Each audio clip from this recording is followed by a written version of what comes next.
You're now watching the Danny Mac Podcast on the BetRivers Network.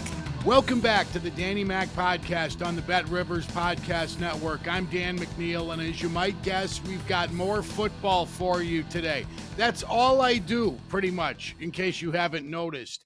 And a different angle today, let's talk about following a legend in Tuscaloosa. Let's visit with Kalen DeBoer, the first-year head coach for the Alabama Crimson Tide. Coach, thank you for the time. I know you've been busy recruiting. You got spring ball going on. And, man, what a whirlwind these last 6 or 7 months have been for you, huh? Yeah, it has. It's gone fast. But when you look back at everything that's happened over the last 4.5 months now, it's been a lot. But I've enjoyed it. We got a great group of guys. Our staff's amazing. And being here at Alabama has been really special here. It won't be long. We'll be kicking this season off. So a lot of excitement right now. I love the stories of coaches like yours who do their time, so to speak, in little bitty burgs and just keep the train moving. And in your case, it's at the University of Sioux Falls. It's before you get to Washington. It's Fresno State. It's Eastern Michigan. It's Indiana, Southern Illinois.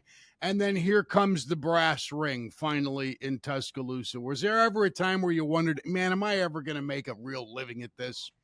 Yeah, it was never like that. And when you referred it to as the brass ring, I guess all those places you just mentioned, to me, when I was at those places, that was the brass ring.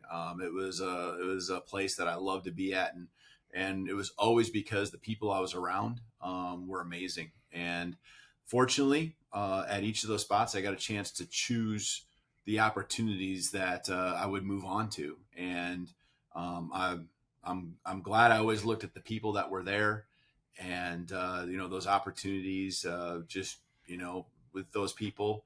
Led to greater opportunities, and here we are. So just, being where your feet were at was what it was always about, enjoying the journey, and I wouldn't trade it for anything, the one that I've been on. The University of Washington and Seattle, a very underrated city, I think. Very special, but, man, this is Bama. And I've been to Tuscaloosa. I've spent time on campus on game day for an LSU game a dozen years ago. What was it like the first few times you walked into the office at Alabama as the headmaster? Yeah, it's been. First of all, I guess at Seattle, that was an amazing time. And just again, it goes back to the people. It's a storied program there as well. But the toughest decision that I've certainly had to make, moving here, just because of what it was all about there as well. But my family was treated in a first-class way as well as myself. But, the first impression just coming here, I have to, give Greg, just a lot of Greg Byrne, a lot of, credit for kind of giving his vision on what this place was and what it was going to be during my interview process. And, when I arrived, being met with what felt like 1,000 or thousands of people when we landed, and me and my family got here on that Friday night, and just everything since then, from that to the passion that you see at the spring game with 72,000 people in the stadium. It's just been on and on and on. An amazing time, seeing how this place just is different than any other in the country. 72,000 people for the spring game. That's kind of awesome. Were you nervous that the reception wasn't going to be a warm one? No, I think no matter where you go, I don't care what level it's at. I don't care what school. I think you're going to have people who are excited. I think you're going to have people who are going to question. That's the kind of the nature of being a head coach, nature of being a college in college athletics in general. And so, that's expected. I think every step along the way, people are going to try to evaluate and critique. There's people that have jobs to do that as well. So It's been something I just believe in how we've done things, and wanted to really make sure I surrounded myself again with great people. We've done that, and it's been an enjoyable experience right now. And I know we're making a lot of strides, and in some cases having to catch up, whether it's our recruiting, just catching up with maybe the 2025 class. And I think we're doing a great job there, but we're also really doing a great job of building relationships with our current roster, our current team, holding that together, and gaining some momentum here as we head into the fall. Kalen, when Dave Wanstedt was coaching the Bears, he was a fond acquaintance, but we later became friends, and we've talked at length about what it was like for him to follow a legend in Mike Ditka. And he had the benefit of being from Pitt, from that part of the country, steel work, and, give no quarter, take no quarter. So he was well received initially, but he says, boy, you find out you're not the guy who was there before you when you lose consistently. He said that's the one thing that he remembered that third year when he got kicked in the teeth a few times that made it tough. But I would guess following a legend always has its unique challenges, regardless of where you do it. Yeah, no question. And Coach Saban, I mean, he's the best of the best that's ever done it in college football. And so certainly living up to that, and whether you call it refilling shoes, that's not to me how you can approach this. You have to be yourself. You have to believe again in the processes you have. You have to just start from scratch to build your culture. But also, I think the thing that I've learned over different places I've been and followed in it's all relative to where you've been, but followed some other great coaches who have been in those programs as well. Maybe Chris Peterson, who is at Washington. There's been other great coaches there at Washington. Jeff Tedford and Pat Hill and those guys at Fresno State and ongoing.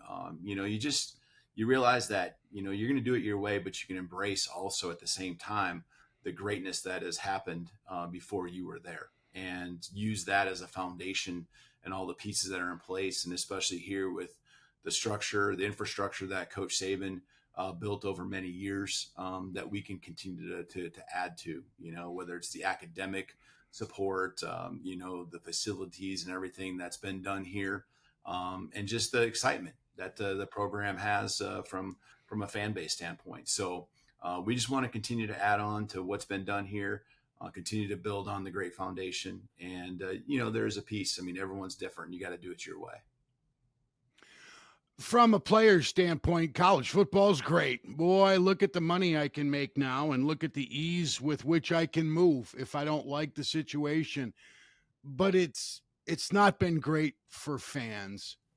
Where do you see the future of college football going? Where's your level of concern for losing a fan base because of the dollars involved and because of the constant change in every program in America?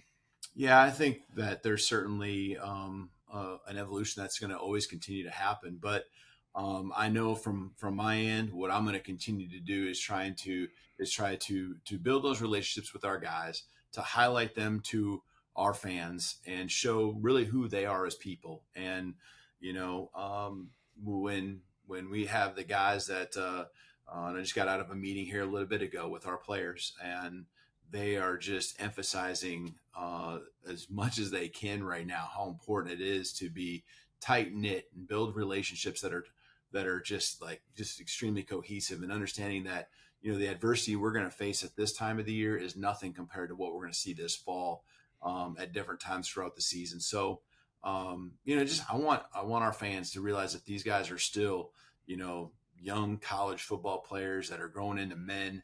And yes, there's a lot more to it. There's different dynamics that come into play. But when you try to keep the main thing, it still can be college football. It still can be college athletics. And that's what I try to do and approach it that way when I get up every morning and come to the facility, is remember, man, I get to make an impact in these guys' lives, and keeping that the main thing. I think it's helped us even right now grow as a team, appreciate each other and our roles in this program. Once upon a time, you were a receiver. Tell me about Rome Odunze, because Chicago is buzzing about the new Chicago Bears, and you had Rome at Washington. What will we like about this young man? Well, you said that I was once a receiver, and people probably fell over right now. They're probably thinking right guard or something like that. But yeah, there was, and I'm passionate towards that position, and what a pleasure it was to coach Rome Odunze.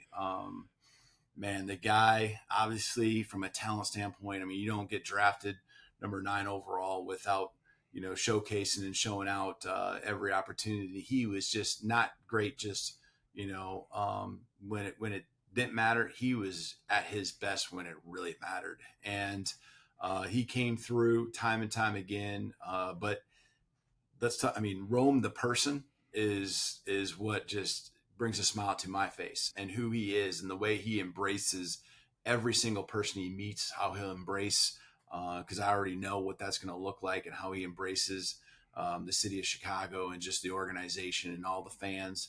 Man, he just lightens everyone's world that comes in contact with him, and he's just that guy. But he's smooth. He can go down the field and make the big play. He's explosive that way, but he's also a guy that can just catch a screen and wiggle and turn and make people miss. He was a punt returner at times for us, and I think the last one he took it for 6 about early to mid-season there. He can do it all. The highlight reels are impressive. Now, they are of every first-round pick, but you see him consistently going up for contested balls. How is he at getting off the jam? That's something a lot of young pro receivers struggle with. Yeah, I think, the longer you are, naturally, that's going to be always something you got to continue to work at. But he's got the tools to do that, because he's got the quickness, and he can accelerate. He's going to always continue to get better, because his mindset is that he's never arrived. And he's got a growth mindset. And so, the things he's going to continue to be taught by different coaches will add to the repertoire of things that he already has. But I definitely did not see that as a weakness. And it's all relative too, right? That was something that, well, we loved it when people got up in his face, because more than likely he was going to make a move and run by them. But now, I get what you're saying. At the NFL level, there's another level to the opponent that's going to be lined up across from him too. But I know he'll rise to the occasion. He'll add to his tools in the toolbox and be able to go out there and once he gets by you, now they're in trouble. Like we always said, yes, our opponent may be great, but they have to play us too, and that's the way I would look at it when you got to line up across from Rome Odunze. I was really glad to hear that about Odunze, because I was expecting it from DJ Moore, who's a real mellow guy in his second year with the Bears now. And they got Keenan Allen, who is a consummate professional, very mature guy to play the slot. And you have Rome Odunze, 3 very talented, very different players, all very position specific for Shane Waldron's offense. And it sounds like none of them will complain if they go a couple of weeks in a row without being targeted enough. They seem like character guys, and that's how you're describing your product, Rome Odunze. I hate to call him a product, but your product, Rome Odunze, is described as a quality guy as well as a great athlete. Yeah, selfless, team first, absolutely, without question. And that's why, again, all the things with why you're going to love him, just add that to the list as well. What are the challenges you faced when you've played against USC and Caleb Williams? He kept the play. I mean, we played him one time, and that was last year. And just the plays that he makes when things fall apart just are hard to explain. They're really impossible to practice against, other than just telling, the guy who's supposed to simulate Caleb Williams as the quarterback and scout team to just keep running and just keep running around. But he can, obviously throw the ball, make the throws that are needing to be made. and he just did it time and time again. He caused problems for us. I know that we had what we felt was a pretty strong pass rushing defense, and you felt like you were there, you felt like you were getting home, and now you just got to finish and make the play, and that was just harder than you wanted to be. And so he plays with a lot of confidence and swagger, and seeing those guys team up, I know it's going to be a potent attack along with the other guys that are there in the organization. Excited to watch all of those guys do their thing in the future.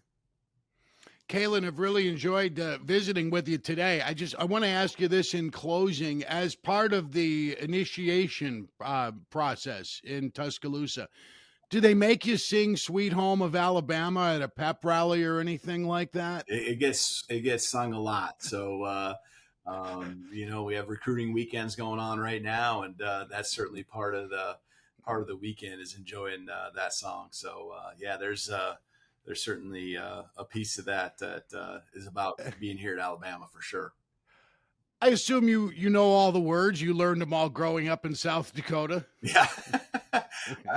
It's I've heard it a lot more. Let's just say that I've heard that song a lot more and been intentional on hearing that song a lot more here over the last 4 or 5 months.